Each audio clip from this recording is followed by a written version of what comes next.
In a shocking television moment that has the internet ablaze, tech billionaire Elon Musk abandoned his interview on Jimmy Kimmel Live mid-segment after the host's relentless mockery pushed him past his breaking point.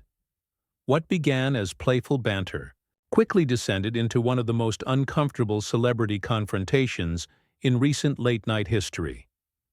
The tension was palpable from the moment Musk walked onto the stage.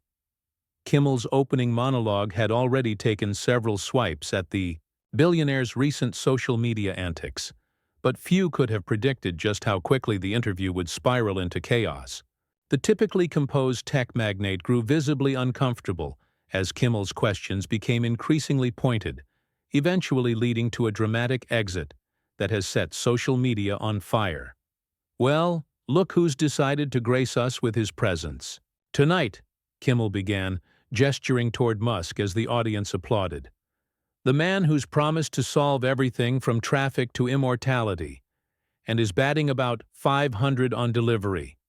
The audience laughed nervously as Musk settled into his seat, offering a thin smile that didn't quite reach his eyes. "Thanks for having me, Jimmy," Musk replied, adjusting his blazer. "Always a pleasure to be here."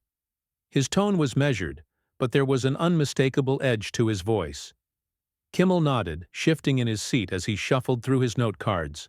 "So, Elon, you've been making headlines again. Your latest tweet about AI becoming sentient by 2026 has everyone talking. Care to elaborate on that prediction? Or was that just something you fired off at 3 a.m. after a particularly vivid dream?" A ripple of laughter swept through the audience as Musk's expression tightened momentarily before he composed himself. "Well, actually, Jimmy, if you'd followed the thread, you'd see I was referencing a peer-reviewed paper from MIT that—" "Oh, I'm sure there's a paper somewhere," Kimmel interrupted with an exaggerated nod. "There's always a paper. But let's talk about something more concrete, like those Cybertrucks finally hitting the roads. I saw one the other day. Nearly crashed my car trying to figure out if I was looking at an actual vehicle or a rejected prop from a low-budget sci-fi movie." The audience's laughter grew louder as Musk's smile faltered. "The Cybertruck's design is intentionally different, Jimmy. It's meant to challenge conventional thinking about what cars should look like. Mission accomplished." Kimmel cut in again, earning another round of laughter. "I mean, nothing says future of transportation like a vehicle that looks like it was designed using Minecraft." Musk let out a forced chuckle, his fingers drumming lightly against the arm of his chair. "The design is polarizing, sure, but it's also revolutionary in terms of durability and—" "Speaking of revolutionary," Kimmel interjected, his tone shifting slightly, "let's talk about Tesla's stock performance lately. Not exactly to the moon, is it?" He raised his eyebrows, glancing pointedly at Musk. "More like a roller coaster designed by someone who's never actually been on one." The audience's reaction was mixed. Some laughed, while others shifted uncomfortably in their seats. The camera caught Musk's jaw tightening almost imperceptibly. "Market fluctuations are normal, Jimmy," Musk responded, his voice noticeably cooler. "If you'd checked more recently, you'd see we're actually up significantly year over year despite—" "Oh, I've checked," Kimmel retorted, his smile now taking on a predatory quality. "I've checked because my producer invested his kid's college fund based on your Twitter predictions last year. He's considering renaming his boat from College Fund to Community College Fund." This time the laughter was sparse and awkward. Musk's expression darkened as he leaned forward in his chair. "That's not exactly fair, Jimmy. I've never advised anyone to invest based solely on—" "Fair?" Kimmel repeated, his eyebrows shooting up. "Let's talk about fair. Is it fair to announce you're taking a company private at $420, watch the stock soar, and then say, 'Just kidding'? Is it fair to promise full self-driving every year since 2016? The studio had grown uncomfortably quiet now. Musk's face flushed slightly as he cleared his throat. "Those are complex issues that can't be reduced to—" "Oh, they're reduced all right," Kimmel pressed on, seemingly emboldened by Musk's discomfort. Just like the expectations for your boring company. Remember when you were going to revolutionize transportation with underground tunnels? How's that working out? Last I checked, it's a glorified Tesla tunnel in Vegas where the cars still need drivers. Revolutionary indeed. Musk's expression had hardened completely now, his earlier attempts at affability abandoned. Jimmy, I came here to have a conversation, not to be the target of uninformed criticism. The Boring Company has made significant advances in tunnel, boring technology, reducing costs by over... Significant advances? Kimmel echoed incredulously. Is that what we're calling it? Because from where I'm sitting, it looks like you've mastered the art of digging holes. Both literal ones and the figurative ones you keep putting your investors in. A few scattered laughs punctuated the growing tension. The camera caught a brief exchange of glances between Kimmel's producer and the stage manager, both looking concerned.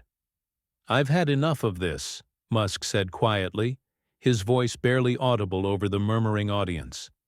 "If you wanted to actually discuss my work, that would be one thing, but this is just..." "Just what?" Kimmel pressed, leaning forward now. "Just pointing out that the Emperor of Innovation might be wearing fewer clothes than his devoted followers think? Come on, Elon. Your Mars colony is a decade behind schedule. Your solar roof tiles? Still waiting. Neural link? More promise than performance. At what point do we call a dream deferred a fantasy?" The audience was dead silent now. Musk sat perfectly still, his expression unreadable for a long moment. When he finally spoke, his voice was dangerously calm. "You know what, Jimmy? I didn't come here to be your punching bag. I came to discuss the future of sustainable energy and space exploration. But clearly you're more interested in cheap shots than substance." Kimmel's smile never wavered, but something shifted in his eyes. A recognition that he might have pushed too far, coupled with the television host's instinct to double down rather than back off. Cheap shots? That's rich coming from the guy who called a rescue diver a pedo guy because he didn't want to use your mini-submarine. Tell me, how's that working out for... Musk's hand slammed down on the arm of his chair with such force that several audience members gasped. That's it. He reached for his lapel microphone, his movements deliberate and precise. "I'm done here." As he began to unfasten the mic, Kimmel's expression finally faltered. "Oh, come on, Elon. Can't take a joke? I thought the self-proclaimed meme lord would have a thicker skin." Musk paused, microphone in hand, and stared directly at Kimmel. The silence that followed was electric, charged with a tension that seemed to crackle through the studio. Every person in the audience leaned forward, waiting for what would come next. "A joke?" Musk finally said, his voice low but intense enough that the mic still picked it up clearly. "No, Jimmy. A joke is supposed to be funny. What you're doing is using your platform to deliberately misrepresent the work of thousands of brilliant engineers and scientists who are trying to solve some of humanity's most pressing problems. And for what? Ratings?" The camera caught Kimmel's Adam's apple bobbing as he swallowed hard, clearly unprepared for the sudden reversal. For the first time that evening, the late-night host seemed at a loss for words. Musk stood up, still clutching the microphone. "You want to talk about failure? Failure is giving up when things get difficult. Failure is choosing cynicism over hope. Failure is sitting behind a desk making snide remarks about people who are actually trying to make a difference in the world." The audience remained in stunned silence as Kimmel's producer made a frantic cutting motion from just off camera. But Musk wasn't finished. "You mock the Cybertruck," Musk continued, his voice gaining strength. "But you don't mention that it's built to last a century while most vehicles are designed for obsolescence. You joke about Tesla stock without acknowledging we've revolutionized an entire industry that refused to change for decades. You reduce the Boring Company to a Tesla tunnel while ignoring that we've cut tunneling costs by over 70%. Kimmel's famous smirk had vanished completely, replaced by a tight-lipped expression as he glanced nervously toward his producer. The red light on the camera continued to blink mercilessly. They were still live. "Look, Elon," Kimmel attempted, to regain control, raising his hands in a placating gesture. "It's just comedy. We take shots at everyone. Last week I made fun of the president's hairline for 10 minutes straight." "The difference," Musk shot back, "is that the president isn't sitting 3 feet away from you while you deliberately misrepresent his work. And let's be clear about something. When you mock Tesla, you're not mocking me. You're mocking the hundreds of thousands of people who've invested their savings in a future they believe in." A smattering of applause broke out in the audience, quickly hushed by the floor managers. Kimmel's smile returned, but it was strained, calculating. The smile of a man desperately trying to salvage a segment spiraling beyond his control. "Speaking of investors," Kimmel pivoted, doubling down rather than backing off, "maybe you could explain to them why Tesla shares dropped 15% last month after your, shall we say, colorful presentation of the new Model Z? I mean, unveiling a car that doesn't actually drive yet and claiming it will eventually fly. That's a bold strategy." The camera caught the muscle twitching in Musk's jaw. "The prototype? Oh, it was definitely a pro-something," Kimmel interrupted with a dismissive wave. "Procrastination, maybe? Probably not ready for prime time?" A few nervous laughs rippled through the audience, but most remained uncomfortably silent, witnessing what felt increasingly like a public execution rather than entertainment. "You know what, Jimmy?" Musk said, suddenly eerily calm. "You're right about one thing. Tesla stock did drop after that presentation. And do you know why? Because stock traders react to perception, not reality. When influencers like you spread misinformation about technical challenges being failures rather than part of the innovation process, it has real consequences." "Misinformation?" Kimmel repeated incredulously. "I'm a comedian, not a financial advisor. And if your stock price can't survive a few jokes, maybe the problem isn't with the jokes." "The problem," Musk responded, his voice dropping to an intense near-whisper that somehow commanded more attention than a shout, "is that you're actively contributing to a culture that punishes innovation and rewards cynicism. Do you have any idea how many critical projects throughout history would have been abandoned if their creators had listened to the Jimmy Kimmels of their time?" Kimmel's face flushed. "Oh, please. Comparing yourself to history's great innovators is a bit—" "I'm not comparing myself to anyone," Musk cut him off. "I'm talking about the principle. Edison failed thousands of times before creating a working light bulb. If Twitter had existed then, people like you would have been posting memes about how many Edisons it takes to fail to screw in a light bulb." An uncomfortable murmur rippled through the audience. Kimmel's producer was now making frantic, wrap-it-up gestures from beside the main camera. "Let me tell you something about failure," Musk continued, ignoring the signals. "SpaceX nearly went bankrupt after our first 3 rocket launches failed. Tesla was weeks from collapse in 2008. Neuralink has faced countless technical challenges. But here's what your punchlines don't capture. We solved those problems. We didn't give up. And because we persisted, we now have reusable rockets, mainstream electric vehicles, and are making groundbreaking progress with neural interfaces." Kimmel shifted uncomfortably in his chair, caught between his instinct to continue the attack and the dawning realization that he'd miscalculated badly. "Look, Elon, nobody's saying persistence isn't admirable. But when you make promises to investors about—" "Since when do you care about investors, Jimmy?" Musk demanded, his eyes narrowing. 2 minutes ago you were mocking them for believing in Tesla. Which is it?" A stagehand appeared at the edge of the set, holding up a sign that read, "Commercial 30 seconds." Kimmel nodded almost imperceptibly, visibly relieved at the approaching respite.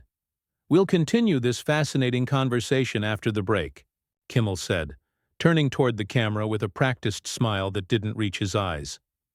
"No, we won't," Musk replied calmly, finally removing his microphone and placing it deliberately on the side table. "I didn't come here to be ambushed." Kimmel's eyes widened, professional panic setting in. A guest walking off during a commercial break was one thing. Doing it live on air was quite another. "Come on, Elon, don't be so sensitive," Kimmel said, his tone shifting to appeasement. "It's all in good fun. We can talk about your actual accomplishments after the break." "My accomplishments," Musk echoed, standing up fully now. "Like helping to reduce global carbon emissions? Creating the most successful American car company in a century? Landing orbital rockets vertically? Those accomplishments?" The audience had gone from uncomfortable silence to palpable tension, collectively holding their breath as they watched the train wreck unfold in real time. "Yes, exactly those," Kimmel backpedaled, his voice taking on a conciliatory tone that came too late. "That's what people want to hear about." "What people want to hear about," Musk replied, stepping away from his chair, "is progress, hope, solutions to problems that actually matter, not cheap shots from someone who's never built anything in his life." The camera caught Kimmel's expression hardening at this direct attack on his own legacy. His trademark affability vanished completely, replaced by something colder and more genuine than anything his audience typically saw. "At least I deliver what I promise," Kimmel fired back, abandoning any pretense of reconciliation. "My show starts at 11:35 and ends at 12:35. I don't tell people it'll start at 11:35 and then push it back 5 years while asking for more money." The atmosphere in the studio had become electric. Several audience members audibly gasped at the escalation. Musk stood perfectly still for a moment, staring at Kimmel with an expression that mixed disbelief and something that looked almost like pity. "You know what your problem is, Jimmy," Musk said quietly. "You've forgotten the difference between cynicism and criticism. Criticism helps things improve. Cynicism just tears things down. And frankly, the world has enough destroyers. We need more builders." With that, Musk turned away from Kimmel and began walking toward the stage exit, ignoring the host's sputtered attempts to salvage the situation. "Ladies and gentlemen, Elon Musk," Kimmel called out with forced enthusiasm, clapping his hands in a desperate attempt to frame the departure as planned. "We'll be right back after these messages from our sponsors, who, unlike some people's companies, actually deliver what they promise." The camera caught Musk pausing mid-stride at this final barb. The audience collectively held its breath as the billionaire slowly turned back toward Kimmel, his expression unreadable. For 3 excruciating seconds, silence engulfed the studio. Then Musk's face transformed, not with anger as everyone expected, but with an unsettling calm that seemed far more dangerous. "You know what, Jimmy?" Musk said, his voice perfectly controlled as he walked back toward the host. "Let's talk about delivering on promises." Kimmel's smile faltered. This wasn't supposed to happen. Guests were supposed to leave when dismissed, not return for a counterattack. The producer was frantically signaling for a commercial break, but the camera operator, sensing television gold, remained fixed on the unfolding drama. "SpaceX promised to reduce launch costs by a factor of 10, Musk continued, counting off on his fingers as he approached. "We delivered. Tesla promised to accelerate the world's transition to sustainable energy. We delivered. Neuralink promised to create interfaces between brains and computers. We're delivering. The Boring Company promised to revolutionize tunneling. We're delivering."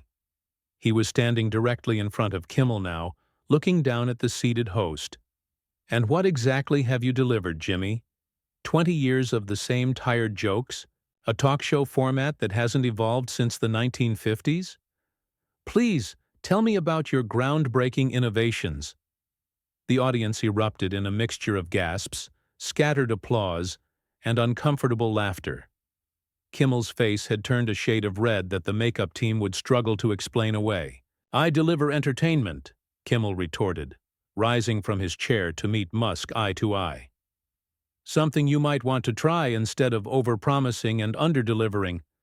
Where's that Tesla Semi you announced 5 years ago? Where's that robot? Taxi service? Where's that brain chip that was supposed to cure paralysis? They're being developed, Musk replied, his voice steady. By people who understand that changing the world takes time. People who don't quit when things get hard or when cynics like you mock their efforts. The producer had given up on signaling for a commercial break and was now on the phone, presumably with network executives, gesturing wildly as the confrontation continued to escalate. "Oh, spare me the visionary routine," Kimmel scoffed. "You're a businessman selling dreams to inflate your stock price. The only difference between you and other CEOs is your Twitter account. And the only difference between you and a real journalist," Musk countered, "is that at least journalists pretend to do research before they attack someone's life's work." The audience was utterly transfixed now, witnessing something unprecedented in late-night television. A complete dissolution of the carefully constructed facade of celebrity interviews.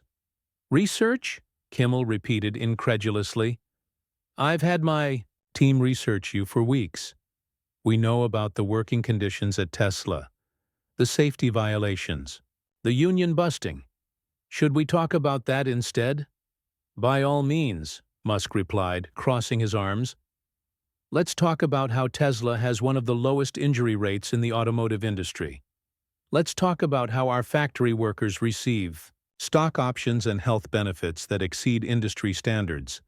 Let's talk about how we've created nearly 100,000 American jobs, while other manufacturers were outsourcing to countries with no labor protections whatsoever." Kimmel's face registered genuine surprise.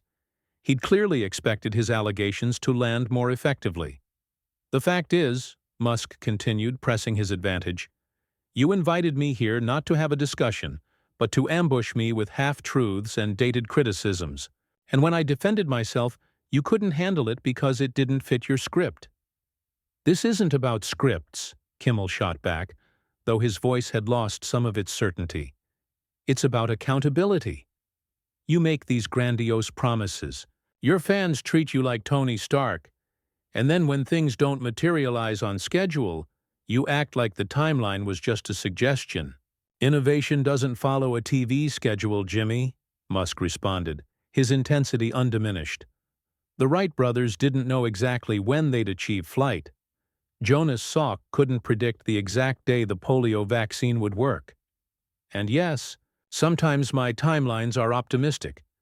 But would you rather I aimed too high or not aimed at all?" The producer had apparently received instructions from above.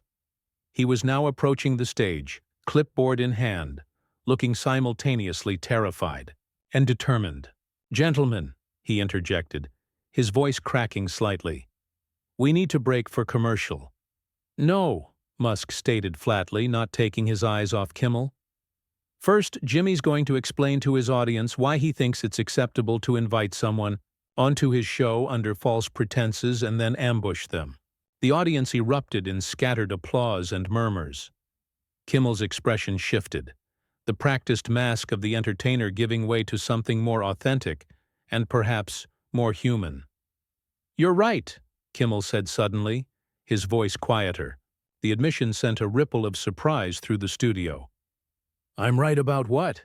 Musk asked, clearly caught off guard by the sudden change in tone. "This went too far," Kimmel conceded, running a hand through his hair. "Look, Elon, my job is to push buttons, to get reactions. Sometimes I push too hard." The audience was completely silent now, witnessing something even more unexpected than the confrontation. A genuine moment of reflection. "The truth is," Kimmel continued, "it's easy to take shots from the sidelines, to mock the people actually in the arena. And yeah, sometimes your timelines are optimistic. Sometimes projects don't pan out exactly as planned. But at least you're trying to solve real problems." Musk regarded him suspiciously, trying to determine if this was yet another media tactic. "What are you saying, Jimmy?"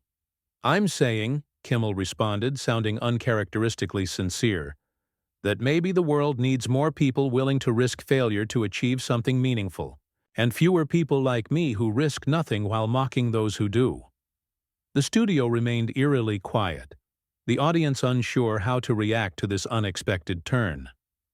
"Well," Musk said finally, a hint of a genuine smile crossing his face for the first time that evening, "that's not what I expected you to say."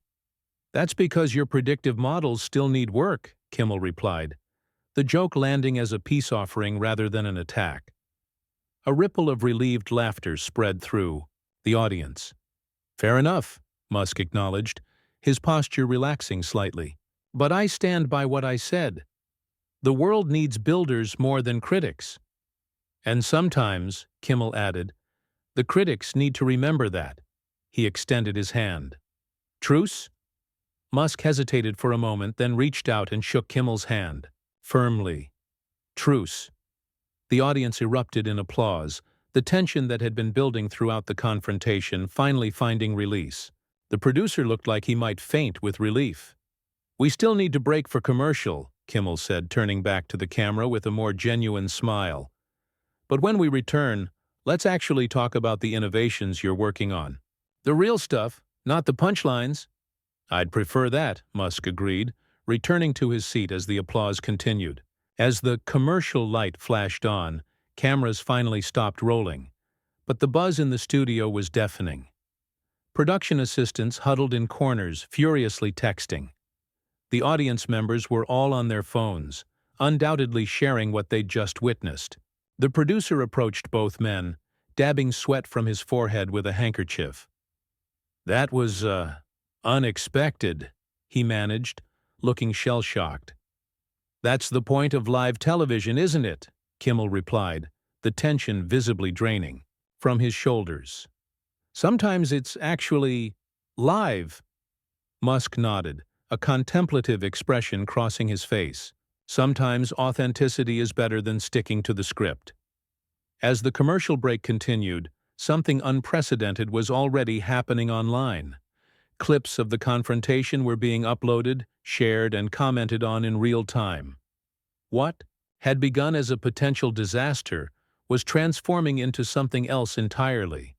A rare moment of genuine human connection, breaking through the carefully constructed artifice of entertainment. By morning, the exchange would be trending worldwide, analyzed by media experts, memed by internet humorists, and discussed in boardrooms and classrooms alike. But unlike most viral moments, this one wouldn't be remembered for its scandal or spectacle but for something far more unusual. A glimpse of honesty in a medium built on illusion. The red light on the camera blinked back to life, signaling their return from commercial break. Kimmel and Musk exchanged a look, not of hostility, but of mutual understanding. Then they turned to face the audience, ready to continue the conversation that had unexpectedly become the most authentic moment in late-night television history.